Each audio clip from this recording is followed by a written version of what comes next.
पहले LPG cylinder और अब पेट्रोल पंप के बाहर लाइन लगाओ योजना में क्या ये एक नई तैयारी चल रही है? आखिर देश के अलग अलग हिस्सों से ऐसी तस्वीरें क्यों आ रही हैं?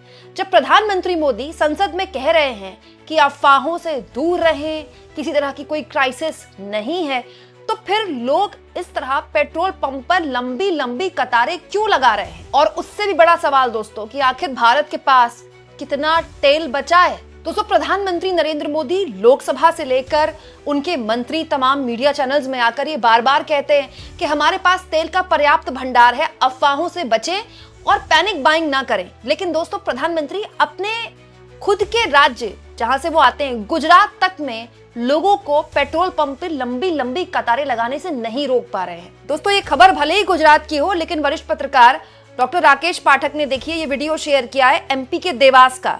ये कल का वीडियो है जहां पर पेट्रोल पंप पर लोग लंबी लंबी कतारें लेकर बकायदा अपनी बाइक के साथ खड़े हुए हैं।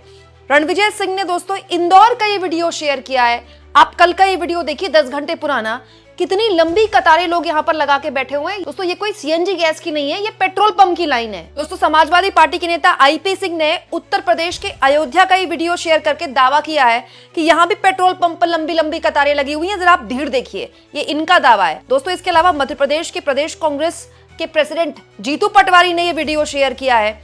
ये वीडियो मध्य प्रदेश का उन्होंने दावा किया है और यहाँ भी लंबी लंबी कतारों के साथ पेट्रोल डीजल की लाइन के लिए लोग पेट्रोल पंप पर लगे हुए हैं। तो सवाल ये कि प्रधानमंत्री संसद से कह रहे हैं कि हमारे पास तेल का पर्याप्त भंडार है और दूसरी ओर लोग पेट्रोल पंप में वैसी ही लाइनों के साथ खड़े हैं जहां एलपीजी सिलेंडर की लाइन जिस तरह से लगी हुई है। तो ये मांजरा क्या है? क्या प्रधानमंत्री मोदी को लोग सीरियसली नहीं ले रहे हैं, मोदी की बात पर विश्वास नहीं कर रहे हैं, या फिर लोगों को लगता है कि यही बात एलपीजी सिलेंडर के लिए बोली गई थी लेकिन उसकी किल्लत तो हो गई, तो कल को पेट्रोल या डीजल की दिक्कत हो तो उससे पहले गाड़ी की जो टंकी है उसको फुल करा दें। दोस्तों, इन सारी बातों पर चर्चा हो ही रही थी, तभी अचानक ये खबर आ गई जो हर लिहाज से किसी भी तरह से भारत के लिए ठीक नहीं है। दोस्तों, बिजनेस टुडे ने एक खबर छापी है जिसमें बताया गया है कि एक आरटीआई के जरिए पेट्रोलियम मंत्रालय से सवाल पूछा गया कि भारत के पास कितना स्ट्रैटेजिक पेट्रोलियम रिजर्व है। देखिए, स्ट्रैटेजिक पेट्रोलियम रिजर्व क्या होता है? किसी भी तरह की क्राइसिस सिचुएशन में जो इस वक्त चल रही है, युद्ध जैसे हालात में, या फिर कुछ ऐसा हो जाए कि भारत के पास दुनिया भर से तेल मंगाने के कोई कुछ भी हो सकता है। भाई, दुनिया में आज जिस तरह के हालात है, कल को कुछ भी हो सकता है। तो हमारे पास हम तेल ना मंगा पाए, कहीं से हमारे पास तेल ना आ पाए कोई क्राइसिस सिचुएशन में, उसको जो हमारे पास रिजर्व होता है उसको बोलते हैं स्ट्रैटेजिक रिजर्व। तो आरटीआई में पूछा गया भारत सरकार से कि आपके पास कितना स्ट्रैटेजिक रिजर्व है, और बिजनेस टुडे की इस खबर के मुताबिक दोस्तों आरटीआई के जरिए जानकारी दी गई है कि हमारे पास करीब 9.5 दिनों का स्ट्रैटेजिक रिजर्व है। ये बिजनेस टुडे की खबर बता रही है। 9.5 मतलब 9.5 दिन।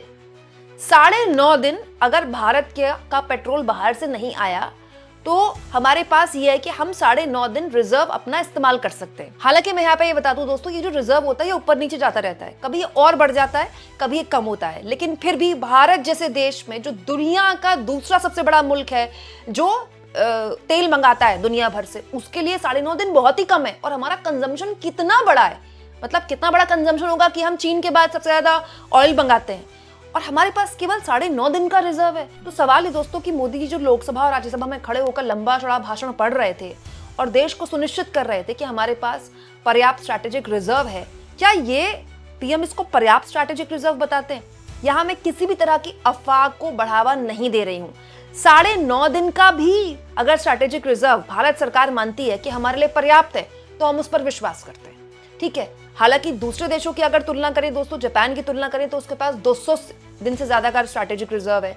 चीन के पास तो बहुत ज्यादा रिजर्व होता है। फिर भी दोस्तों, ये अपने आप में सवाल तो उठता ही है कि क्या इस तरह की खबरों की वजह से लोग पैनिक बाइंग कर रहे हैं? देखिए, पैनिक बाइंग तो है, क्योंकि मैं जहां दिल्ली एनसीआर में रहती हूँ वहां अभी तक मुझे कोई पेट्रोल डीजल की समस्या की खबर नहीं सुनने को मिली है। और दोस्तों, मैं भारत सरकार पर विश्वास भी करती हूँ कि ना ही निकट भविष्य में कोई पेट्रोल डीजल की किल्लत आएगी।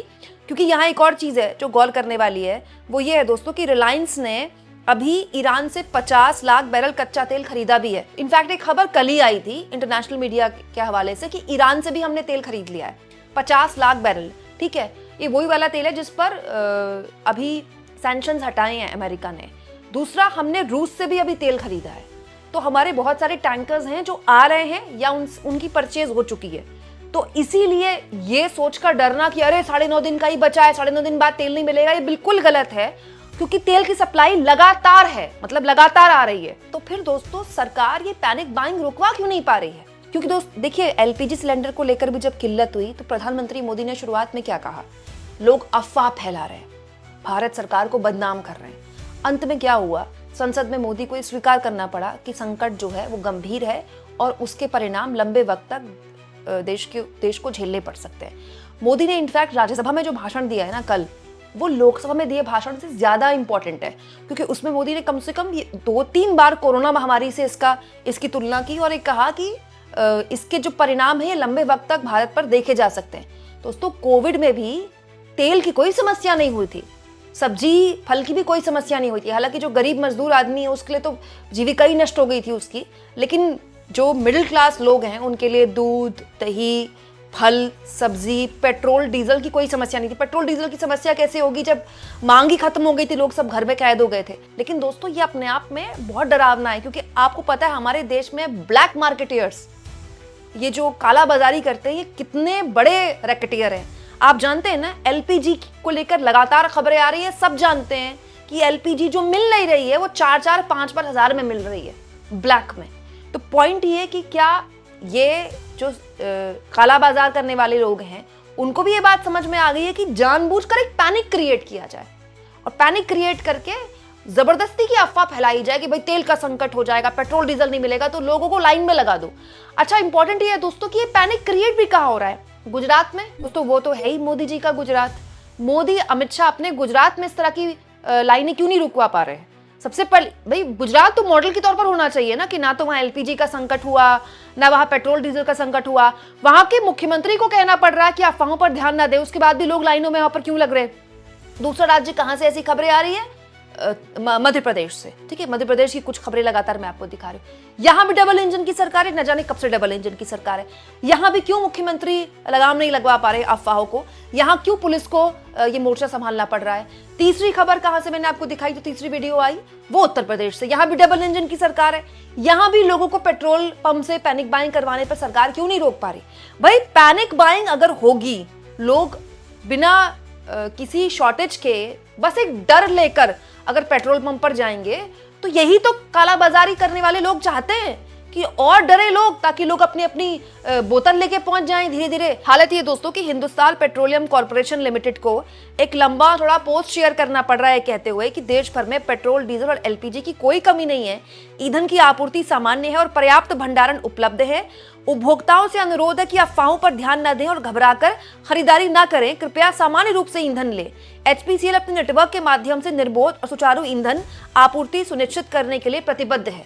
एचपीसीएल कह रहे हैं अफवाहों पर ध्यान न दें, तो बस पोस्ट कर देने से काम चलेगा क्या? ये काम सरकारों का है ना, ये काम स्थानीय प्रशासन का है। जितना ध्यान सरकार के खिलाफ वीडियो बनाने वाले या सरकार के खिलाफ आवाज उठाने वालों की वीडियो हटाने या उनके पोस्ट हटाने पर रहता है, उतना ध्यान इन काला बाजारों पर रोकथाम करने पर क्यों नहीं रहता है? अभी भी वक्त है। सरकार कह रही है कि आप पैनिक बाइंग मत कीजिए, तो मतलब सरकार के पास भंडारण है ना तेल का, और हम भी मानते हैं कि है, तो फिर सरकार को इन जमाखोरों पर लगाम लगानी चाहिए, इन अफवाह गर्म करने वाले लोगों पर लगाम लगानी चाहिए। क्योंकि दोस्तों ये जो लाइनों में लगे हैं ना, इनमें सब पैनिक बाइंग नहीं कर रहे हैं दोस्तों। पैनिक बाइंग करने वाले इनमें हार्डली 20 लोग होंगे, लेकिन उन 20 लोगों ने लाइन लगा दी, उन 20 लोगों की वजह से लाइन लग गई, और जिन लोगों को एक्चुअली में जरूरत है उनकी लाइन लंबी हो गई। तो अगर वो 20 लोग ना होते पैनिक बाइंग करने वाले, तो यहाँ पर कोई ट्रैफिक ना होता, आराम से सुचारू रूप से सब कुछ चल रहा होता। लेकिन सवाल ये कि ये सब कुछ कर कौन रहा है? इसमें फायदा किसका है? पेट्रोल डीजल बेचने वाले पेट्रोल पंपों का है ना। सोचिए हमारे देश में दोस्तों पेट्रोल पंप की इतनी बहुताया है, जिस एरिया में मैं रहती हूँ वहां एटलीस्ट 3 पेट्रोल पंप है। तो इतने ज्यादा पेट्रोल पंप हो गए ना हमारे देश के शहरों में कि आपको हार्डली किसी पेट्रोल पंप पे लाइन दिखेगी, क्योंकि आदमी को लगता है अच्छा ये पेट्रोल पंप छूट गया यार, 1.5-2 किलोमीटर में दूसरा मिल जाएगा, वो छूट गया 3 किलोमीटर में मिल जाएगा, और हाईवेज में तो इतने सारे आपको मिल जाएंगे पेट्रोल पंप। तो दोस्तों आज से 20 साल पहले की वाली कहानी नहीं है कि पेट्रोल डीजल को लेकर आदमी टेंशन में लेगी, गाड़ी में पेट्रोल बहुत कम है, टैंक फुल करा लो। तो उससे क्या हुआ है कि पेट्रोल पंपों में जो लाइनें होती थी वो खत्म हो गई है। लेकिन अब क्या होगा कि ऐसी पैनिक बाइंग जब होगी, बेमतलब की अफवाह उड़ेगी, तो ऐसे कुछ लोग पहुंच गए, नहीं पता नहीं पेट्रोल मिलेगा नहीं मिलेगा। दोस्तों अपनी बाइक लेकर पहुंच गए, अपनी स्कूटी लेके पहुंच गए, अपनी गाड़ियां लेके पहुंच गए, अपने ट्रकों को लाइन में लगा दिया। और तो और ऐसी भी वीडियोज आ रही हैं जो मैं आपको नहीं दिखाऊंगी क्योंकि मैं नहीं चाहती अफवाहों को मैं बढ़ाऊं, जो लोग अपनी बोतलें लेकर जा रहे हैं। तो इसमें फायदा किसका? इसमें तो पेट्रोल पंपों को फायदा है। तो पेट्रोल पंप तो यही चाहते हैं कि उनके लाइन लगे। तो सवाल है दोस्तों कि प्रधानमंत्री मोदी इस बात की गंभीरता को क्यों नहीं समझ रहे हैं? वो लोकसभा में हो, राज्यसभा में जिस बात को बता रहे हैं देश को, क्या उन्होंने इस बात को बताने में देर कर दी? शुरुआत में एलपीजी संकट पर पीएम ने कहा अफवाह है और लोगों ने उस बात पर यकीन किया, और अंत में क्या हुआ? एलपीजी का संकट सामने खड़ा है, लोग अभी भी लाइनों में लगे हैं। खबरें चलानी बंद कर दी न्यूज चैनल ने, इसका मतलब ये नहीं कि एलपीजी का संकट खड़ा हो गया। और वैसी गलती क्या सरकार ने इस बार कर दी? सरकार ने देश को एक भरोसे में पहले क्यों नहीं लिया कि पेट्रोल डीजल का संकट नहीं है? और अगर सच में ऐसा है तो फिर ये जिम्मेदारी राज्य सरकारों की है कि वो इस तरह की पैनिक बाइंग होने से रोके, कार्रवाई हो ऐसे लोगों पर जो जबरदस्ती वहां लाइन में लगा। दोस्तों हर लिहाज से ये जरूरी है, क्योंकि आप सोचिए सीएनजी तो हर गाड़ी में नहीं है, लेकिन पेट्रोल डीजल तो हर आदमी को चाहिए, अपनी स्कूटी के लिए, अपनी बाइक के लिए, अपने स्कूटर के लिए, अपनी गाड़ियों के लिए। ऐसे में अगर पैनिक बाइंग होगी तो देश के शहरों का क्या हाल होगा? आप सोचिए। आपको इस मुद्दे पर क्या लगता है? कमेंट बॉक्स में जरूर लिखें और जितना हो सके चैनल को शेयर भी करें और सब्सक्राइब करें।